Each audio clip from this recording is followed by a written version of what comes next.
శ్రామిక ఉత్సవ్ సాంస్కృతిక కార్యక్రమాలు ప్రారంభం కాబోతున్నాయి. సిఐటియు అఖిల భారత మహాసభల నేపథ్యంలో ఈరోజు చీఫ్ గెస్ట్ గా ప్రకాష్ రాజ్ గారు మీ అందరికీ తెలుసు, సినీ నటులు, ప్రముఖ వ్యక్తి మన భారతదేశంలో ఈరోజు చీఫ్ గెస్ట్ గా వస్తున్నారు.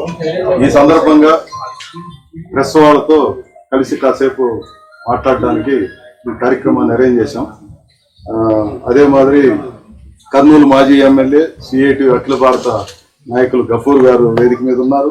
సిఐటియు రాష్ట్ర ప్రధాన కార్యదర్శి, స్టీల్ ప్లాంట్ చైర్మన్ మన సిహెచ్ నరసింహరావు గారు, సిఐటియు రాష్ట్ర అధ్యక్షులు ఏవి నాగేశ్వరరావు గారు ఉన్నారు. ప్రకాష్ రాజు గారిని ఏముందన్నా, కార్మికుల గురించి పోరాడే వాళ్ళంటే నాకు ఇష్టం. మనం ప్రజలు సిఐటియు పిలవగానే ఒక సాంస్కృతిక మహాసభ చేస్తున్నాం అంటే ఒక నటుడిని పిలుస్తారు కదా. మరి నేను నటుడిని మాత్రం కాదు, వాళ్ళ ఆందోళనలు, వాళ్ళ ప్రతిరోధాలు, దానికి ఎప్పుడూ అండగా ఉంటాను. చాలా సంతోషం ఇలా కలుస్తున్నందుకు, ఈ వేదికల్లో నేను చీఫ్ గెస్ట్ గా వచ్చినందుకు. అది నాకు మీరు ఇచ్చిన గౌరవం. Thank you. ఇంకా ఇక్కడ ఉన్న ప్రతి ఒక్కరి గురించి మీకు తెలుసు, రెగ్యులర్ గా కలుస్తూ ఉంటారు. వీళ్ళు ఏ పార్టీకి సంబంధించిన వాళ్ళు కాదు, కార్మికులు కదా. చెమట చుక్కకి ఓటమి లేదు అంటారు, కానీ ఈరోజు చెమట చుక్కకి ఓటమి అవుతోంది కదా. దానికోసం ఇలాంటి సిఐటి ఇలాంటి సంస్థలు, ట్రేడ్ యూనియన్స్ ఎప్పుడైతే జనపరంగా సమాజానికి అభిముఖంగా ఇలాంటి కార్యక్రమం చేస్తున్నప్పుడు రావడం నా బాధ్యత, కర్తవ్యం కాదు. వచ్చాను అంతే. మీకేమైనా ప్రశ్నలు ఉంటే ఆన్సర్ ఇస్తాను అంతే. పరిశ్రమల ప్రైవేటీకరణ దృష్టి అయితే కనుక ప్రస్తుతం అయితే కేంద్ర రాష్ట్ర ప్రభుత్వాలు కూడా పరిశ్రమలు ప్రైవేటీకరణ చేయాలి, అదేవిధంగా కార్పొరేట్ సంస్థలకి తొత్తులుగా మారే అవకాశం మారుతోంది కదా. ప్రపంచంలో అదే చూస్తున్నాం. అమ్మేవాడు ఒకడు ఉంటాడు, కొనుక్కునేవాడు ఒకడు ఉంటాడు. మా కళ్ళ ముందు వ్యాపారం జరుగుతుంది. కానీ గవర్నమెంట్స్, బాధ్యత గల వాళ్ళు వాళ్ళని అమ్ముకున్నారు. వాళ్ళు చేసేది ఇదే కదా, ఆల్రెడీ అమ్ముడిపోయారు. ప్రైవేటైజేషన్ చేస్తూ కార్మికుల, రైతుల, ప్రజలకి దెబ్బ నిదానంగా కొడుతూ చేస్తున్నారు. ఇది మా కంటి ముందు కనిపిస్తోంది. దానికోసమే పోరాటాలు జరుగుతున్నాయి. ఆఖరికి ఒక కార్మికుడు బాగుండాలి కదా, సమాజం బాగుండాలి. బట్ మా కళ్ళ ముందే ప్రైవేట్గా. రీసెంట్ గా ఎయిర్పోర్ట్ ఫియాస్కో చూడండి. మీరు దాదాపు ఒక 10 సంవత్సరాల కింద చూస్తే ఇద్దరే పెద్దోళ్ళు అయ్యారు. అంటే మొనోపొలి, డియోపొలి అంటాం. ఇప్పుడు వాళ్ళు డిసైడ్ చేస్తారు. ఈ రాజకీయ నాయకులు, ఈ సర్కారాల గవర్నమెంట్స్ ఏమున్నాయో కార్పొరేటైజేషన్స్ కి అమ్ముడుపోతారు. ఆ తర్వాత వాళ్ళు వెళ్తారు. కార్మికులు ఎక్కడుంటారు అక్కడ, రైతులు ఎక్కడుంటారు అక్కడ. ఇది మా కళ్ళ ముందు జరుగుతుంది. ఇది ఒక అరణ్య రోధనమే. కోర్టులు, కేసులు అంటారు, తెలియదాకా టైం అవుద్ది. అంటే ఓపికని పరీక్షిస్తున్నారు. ప్రజల, కార్మికుల ఓపికను పరీక్షిస్తూ ఉంటారు. మనం మీడియా అయిన మీరు, మనలాంటి వాళ్ళు కంటిన్యూస్ గా పోరాడడమే దీనికి ఒకే ఆన్సర్. సార్, ఎప్పటి నుంచి చూస్తున్నా విశాఖ స్టీల్ ప్లాంట్ కి సంబంధించి ప్రైవేటీకరణ జరగదని చెప్తూనే ఇంటర్నల్ గా మొత్తం ప్రైవేటీకరణ అయిపోతుంది, కనిపిస్తోంది. ప్యాకేజీలు అంటారు, ఇంకేదో అంటారు కదా.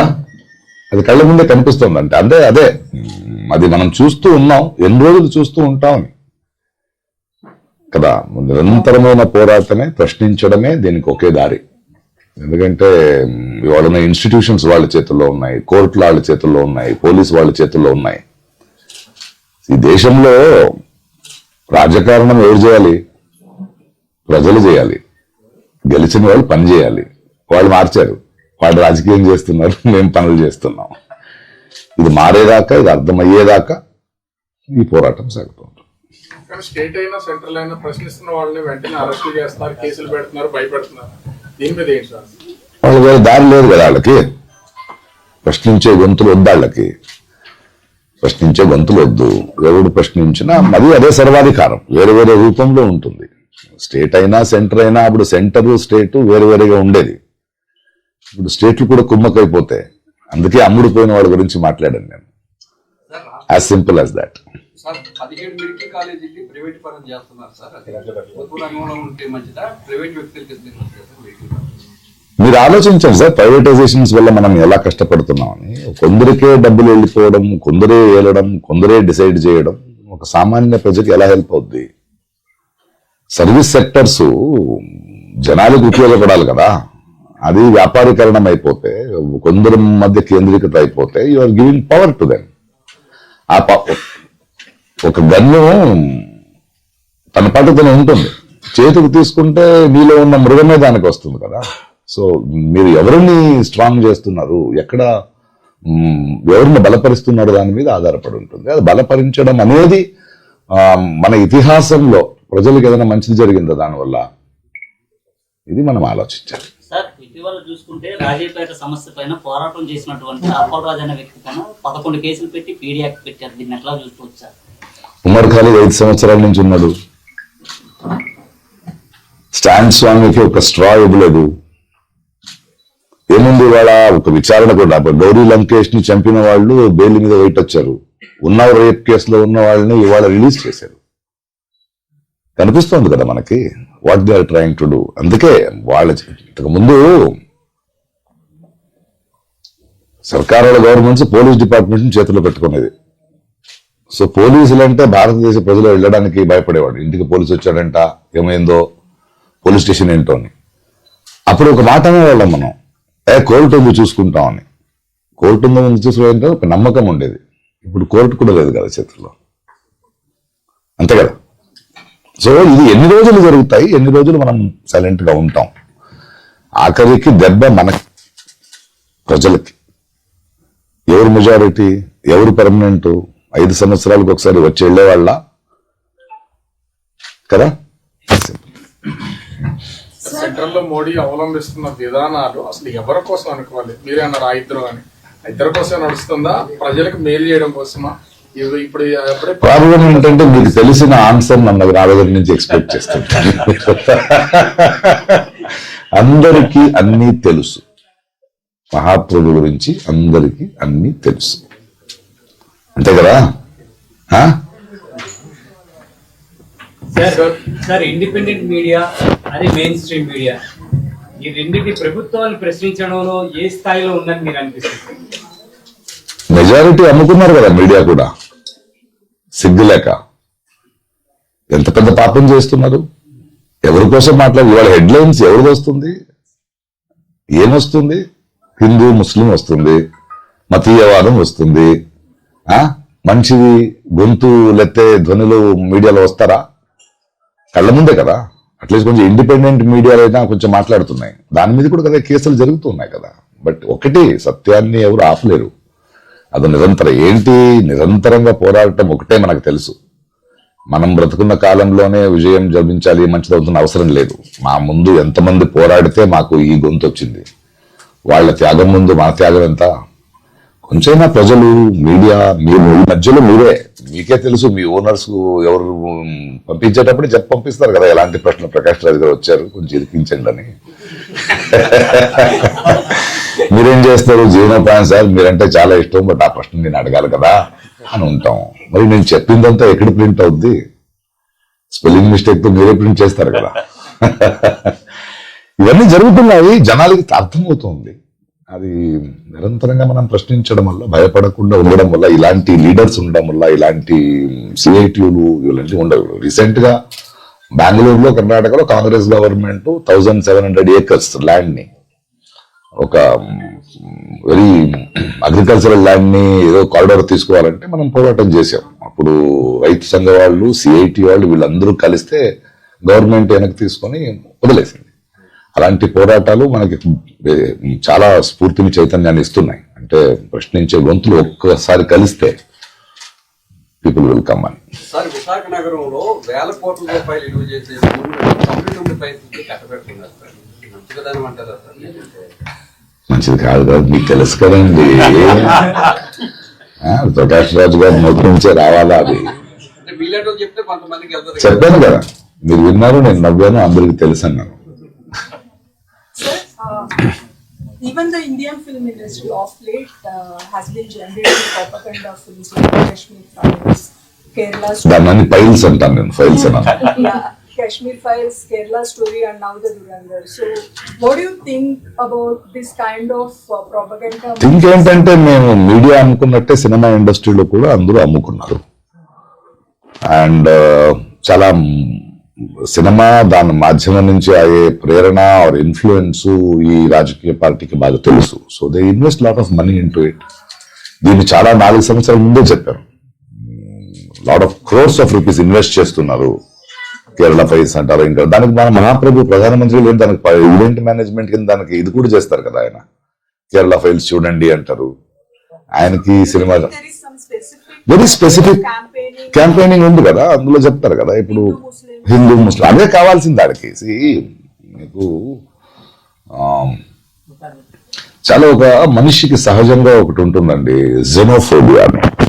అంటే మన ఊరికి ఎవడైనా అపరిచితుడో ఆగంతుకుడో వస్తే కొంచెం సంశయంగా చూస్తాం. దీన్ని వాడుకుంటాం. ఫస్ట్ మనల్ని విడదీస్తారు, విడదీసి దానికి కావాల్సిన కార్యక్రమాన్ని క్రియేట్ చేస్తారు. దాన్ని భయంగా మార్చాలి కదా, దాన్ని ద్వేషంగా మార్చాలి కదా. దాన్ని కోముదంగలో, రేప్స్, కొట్టడమో స్టార్ట్ చేసి మన మీద కొట్టుకునేలా చేస్తారు. వాళ్ళ పనులు అలా చేస్తుంటారు. సో ఈ ఫిల్మ్ వస్తున్నాయి అనేది చాలా వాస్తవం. అండ్ నేను దేన్ని బ్యాన్ చేయని చెప్పను. Let the people see. Ban చేయడంలో ఏముంది, పీపుల్ చూడండి. మనం చూస్తున్న వాళ్ళు అర్థం చేసుకోవాలి ఏం ఫీడ్ చేస్తున్నారు మన బ్రెయిన్ లో. Even the present Durandar is also. ఏం ఫీడ్ చేస్తున్నారు వాళ్ళు. ఒక ఎక్స్ట్రాడినరీగా సినిమా తీసి ఇంపాక్ట్ఫుల్, బట్ 90% ఊరికే చూస్తున్నారు, సినిమాని చూస్తున్నారు. బట్ దాని వెనక ఒక విషయం ఉంది. ఆ విషయాన్ని ఎలా వేయాలి. సో వాళ్ళు ఎందుకు ఇలా చేస్తున్నారు, వాళ్ళతో గొడవ పెట్టలేదు. ఎందుకంటే వాళ్ళు చేస్తారు. ఎందుకంటే దే వాంట్ టు సర్వైవ్. ఒక కుర్చీ గట్టిగా ఉండాలంటే అబద్ధాలతో భయంని వ్యాపించి కట్టిన ఒక సామ్రాజ్యం అబద్ధాలతోనే బ్రతకాలి. నేను మీరు ఎప్పుడు రియలైజ్ అవుతాం దాన్ని. మా పిల్లల భవిష్యత్తు గురించి మాట్లాడుతున్నారా, యువకుల గురించి మాట్లాడుతున్నారా, మనకి నిజమైన కల్చర్ గురించి మాట్లాడుతున్నారా, గుణాల గురించి మాట్లాడుతున్నారా, are we happy as a nation, are we earning. కొంచెం మనకి ఎలా అంటే, ఈ కప్పు ఉంది కదా, కప్పుని ఒక చిన్న వెజల్లో వేస్తే ఇప్పుడు కోల్డ్ వాటర్ ఉంటుంది, వేడి నీళ్ళు వేస్తే జంపేస్తుంది. ఇది పెట్టేసి తర్వాత కింద నిప్పు పెడతారు వాళ్ళు. ఇది అలవాటు అవుతూ వెళ్తుంది. ఏదో ఒక పాయింట్ లో భరించలేదు. మనిషి వికాసంలో ఇంత క్రౌర్యాన్ని, ఇంత అన్యాయాన్ని భరించలేదు. బికాజ్ ఇది మనం హిట్లర్ నుంచి చూస్తున్నాం, ముసలి నుంచి చూస్తున్నాం.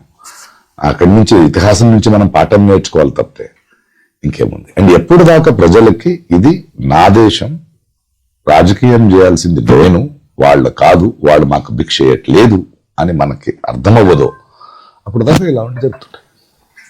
Sir, even coming to the Kannada film industry, it was very less visible decades before, but with KGF and Kantara, it has now become pan-India. అలా కదమ్మా, సక్సెస్లు ఫెయిలియర్స్ ఉంటాయమ్మా. Malayalam film is also doing lot of content. ఒక cinema కోట్లు సంపాదించింది కాబట్టి ఆ industry పెరిగిందని లేదు కదా. It is one of its kind. No, అలా అంటే గ్రోత్ ఇస్ మారాలి కదా. దాన్ని ఎలా సస్టైన్ చేస్తారనేది వచ్చే సినిమాలు చెప్పాలి. Whom do you attribute this to? This to kind next generation, younger generation who has brought it. yes. Sir, iBomma Ravi విషయంలో మీరు ఏం చెప్పాల్సిన దొంగతనం తప్పు కదా, ఎవరిదైతే ఏంటి, దొంగతనం తప్పు, దొంగే.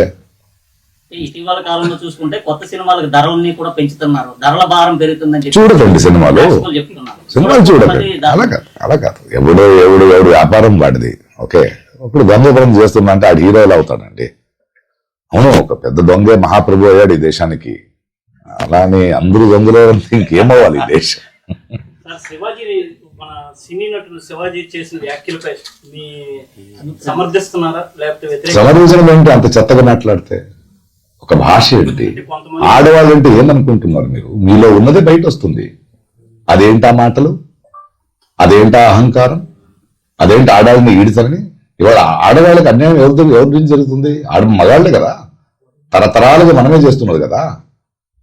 మీరు వేదిక మీద మాట్లాడుతున్నప్పుడు మీకు ఉండాలి.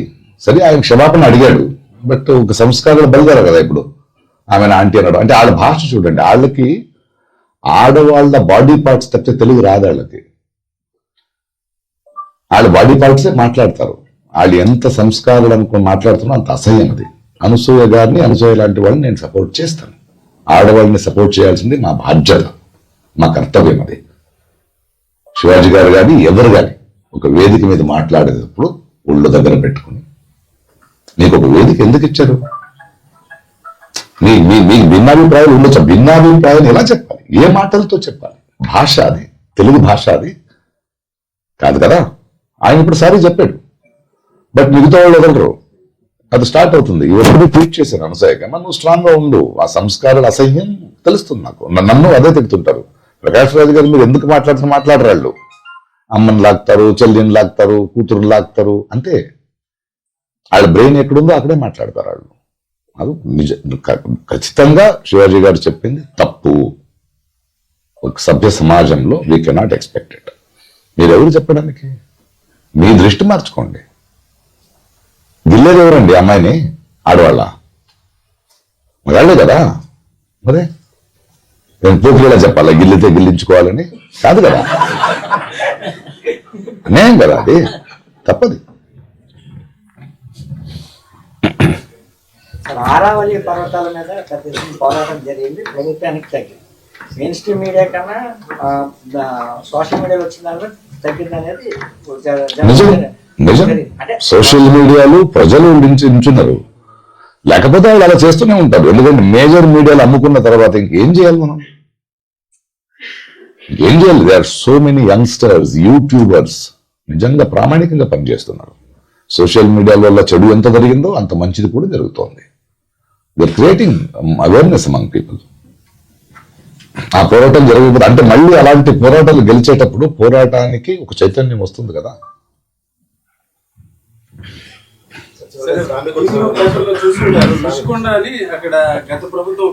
ఇది నేను హైదరాబాద్ వైజాగ్ లో నివాసన్నట్టు ఒక్కొక్క రోడ్ ప్రాబ్లం నన్ను అడిగితే ఎలారా? మీరు ఎన్నుకున్న ఒక సర్కారం ఉంది ఇక్కడ, మీ మినిస్టర్లు, డిప్యూటీ చీఫ్ మినిస్టర్, మినిస్టర్లు ఉన్నారు, వాళ్ళని అడగండి. భలే వాళ్ళే. కొన్ని డీటెయిల్స్ అని నాకు తెలియదు, ఇదేదో అడిగి ఎందుకు అనుకుంటారు. దేశాన్నే ఇస్తున్నారు, ఇంకా హోటల్ ఎందుకు ఇవ్వరు? శ్రామికోత్సవం చాలా ఇంపార్టెంట్. ఇలాంటి సభలు ప్రజలు రావాలి. ఎందుకంటే శ్రామికుల ఉత్సవం వాళ్ళ సాహిత్యోత్సవం ఇది. బట్ కళల మూలంగా మన సాహిత్యం మూలంగా కూడా వాళ్ళ ప్రతిరోధాన్ని వాళ్ళు చూపిస్తారు. It's time to celebrate our fight, our ప్రతిరోధం. అండ్ ఇలాంటి వాటి నేను ఎప్పుడు ఉంటా. I would love to be here. And నేను చాలా గర్వంగా ఉంది ఇక్కడ రావడం, వీళ్ళతో కలవడం. ఎందుకంటే నేను చాలా పోరాటాలు ఉన్నప్పుడు వీళ్ళు నా అండగా ఉండరు. అంటే ఒక అందరూ కలుస్తున్నాం. So it is so important and nice. And 2 నెలల ముందే అడిగారు, అప్పుడే నేను ఫ్లైట్ టికెట్ నేనే బుక్ చేసేసుకున్నా. ఎందుకంటే ఆ కష్టం కూడా వాళ్ళకి ఇవ్వకూడదని. నాకు అంత డబ్బు ఉంది, సో అవన్నీ వద్దు నాకు, నేను వస్తాను, మాట్లాడతాను. వైద్యం ప్రైవేటులోనే, అంటే ప్రైవేటు భాగస్వామ్యంతో నాన్న నెక్స్ట్ ఏదైనా అడుగుదాం నాన్న. కార్మిక సంఘాలు 100 ఏళ్ల ఉద్యోగ ప్రస్థానాన్ని పూర్తి చేసుకుని ఆర్ఎస్ఎస్ కూడా అదే స్థాయిలో పండుగలు చేసుకుంటుంది. ఎలా చూడాల్సి? దేవుడు చెడ్డి నుంచి ప్యాంటుకు వచ్చారు వాళ్ళు ఎవరు వాళ్ళు?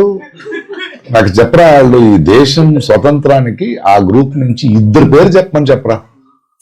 2 పేరు ఆర్ఎస్ఎస్ నుంచి స్వతంత్ర సంగ్రామంలో మనం దేశానికి దేశం మనదంటారు కదా, ఆ మొత్తం ఆర్ఎస్ఎస్ లో 2 చెప్పరా.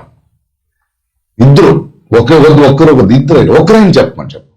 లేదు, అదొక సంస్థ కాదు, అది ఈ దేశానికి పట్టిన విషం. మీరు భారతదేశాన్ని ఒక సరోవరం అనుకుంటే బ్రహ్మరాక్షసుడు ఉన్నాడు. ఇప్పుడు ఆడికి 100 ఏళ్ళు అయింది.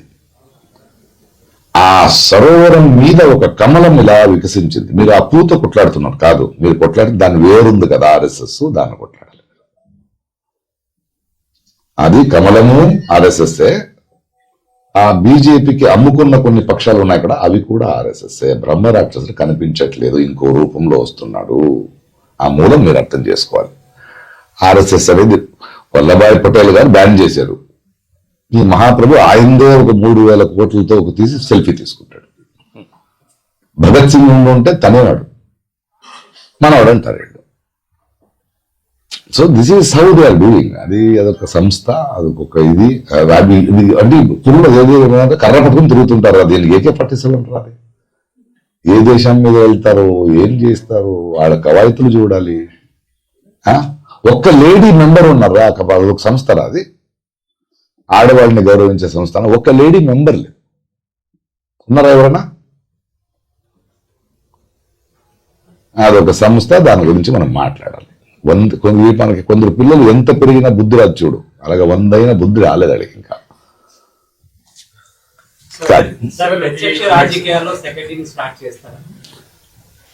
నేను రాజకీయం ఎవరు చేయాలని చెప్పా, ప్రజలు. నేను రాజకీయం చేస్తున్నా, ఓకే? అక్కడ కాదు, జనాల మధ్య నుంచుని ఇలా చేయాల్సింది మనం అంటున్నాం కదా. వాళ్ళు ఎవరండి? వాళ్ళ సెక్యూరిటీ, వాళ్ళ భోజనం, వాళ్ళ కారు, వాళ్ళ ఆఫీసెస్ మా డబ్బు. అగ్గి పెట్టి మ్యాచ్ బాక్స్ తీసుకున్న ట్యాక్స్ కట్టి దేశం నడుపుతున్నాం. మన డబ్బుని చూసుకోండి అని చెప్తున్నాం. So being the voice of the people is the right politics and I'm happy with this politics. Sir, వరుస ఎన్కౌంటర్లు జరుగుతున్నాయి నక్సల్స్ మీద, వరుసగా చంపుకుంటూ పోతున్నారు. అంటే కొన్ని ఫేక్ ఎన్కౌంటర్స్ కూడా ఉన్నాయి అనేది ఇప్పుడు అటు వామపక్షాలు కానీ ఇతరులు ఆరోపిస్తున్నటువంటిది. అసలు అంటే కేంద్రం తీసుకున్నటువంటి నిర్ణయం గురించి ఏమనుకోవాలి? మూమెంట్ తగ్గినా కూడా ఈ వరుస హత్యలు దీని మీద ఏమంటారు? ఎవరిని ఎన్నుకున్నారో మీరు? హంతకుడిని ఎన్నుకున్నారు, ఆడగది వేటది, అంతే కదా. చాలా బాధతో చెప్తున్నా ఈ మాట. ఎన్కౌంటర్ ఏంటి? జనజీవన శ్రవంతిలో తీసుకురావాలి కానీ పోరాటం ఎందుకు చేస్తున్నారు? మన ప్రజలే కదా, మనవాళ్లే కదా. ఏంటి సమస్యలు అన్నాడు. ఎన్కౌంటర్ అంటే ఆపరేషన్ సింధూర్, అది అలా కాదు కదా, మనవాళ్లే కదా. ఎందుకు కోపడ్డావు? ఏంటి నీ బాధ్యత, ఏంటి నీ బాధ? ఏదో కారణం ఉంటుంది కదా. వాళ్ళు టెర్రరిస్టులు కాదు కదా. ఏదో ఒక ఐడియాలజీతో, మీ ఐడియాలజీ కాకపోవచ్చు, మీకు భిన్నాభిప్రాయాలు ఉండొచ్చు, కూర్చొని మాట్లాడాలి. ఎన్కౌంటర్లు ఏంటి? అరెస్టులు ఏంటి? గొంతు విప్పితే ఈడీ రేట్లు ఏంటి? కదా, అన్యాయం జరుగుతుంది. సింపుల్, బాధతో చెప్తున్నా. చాలు కదా, ఒక్క నిమిషం. కాకేస్తుంది కదా, కపూర్ గారు 2 నిమిషాలు మాట్లాడతారు. ఈ లాక్కులు వేరు. సిఐటియు అఖిల భారత మహాసభలు ఆంధ్ర రాష్ట్రం విభజన తర్వాత చాలా ఘనంగా ఇక్కడ మనం గతంలో హైదరాబాద్ లో జరుగుతాం, ఇతర అనేక చోట్ల జరిగింది, ఆంధ్ర రాష్ట్రం జరగలేదు. అనేక వేల మంది ప్రతినిధులు వస్తున్నారు. అందరూ కూడా కార్మిక సంఘాల్లో ఉండి పనిచేసినటువంటి వాళ్ళు, అనునిత్యం పోరాటాల్లో ఉండేటువంటి వాళ్ళు, వాళ్ళ అనుభవాలు ఇవన్నీ కూడా విశాఖ వేదికలు ఉంటాయి. కాబట్టి దయచేసి మిమ్మల్ని అప్పీల్ చేసేది ఏంటంటే ఈ మహాసభను కవర్ చేయండి. మహాసభలో మీరు కనుక అటువంటి పోరాటాన్ని రిఫ్లెక్ట్ చేయగలిగితే ఆంధ్ర రాష్ట్ర ప్రజానీకానికి మీరు చాలా సేవ చేసిన వాళ్ళు అవుతారనేసి మిమ్మల్ని నేను మీడియా వారిని అప్పీల్ చేస్తున్నాను. మరిన్ని విశాఖ ఉక్కు RNL వార్తల కోసం మన వైజాగ్ స్టీల్ ఫ్యామిలీ యూట్యూబ్ ఛానల్లో సబ్స్క్రైబ్ అవ్వండి.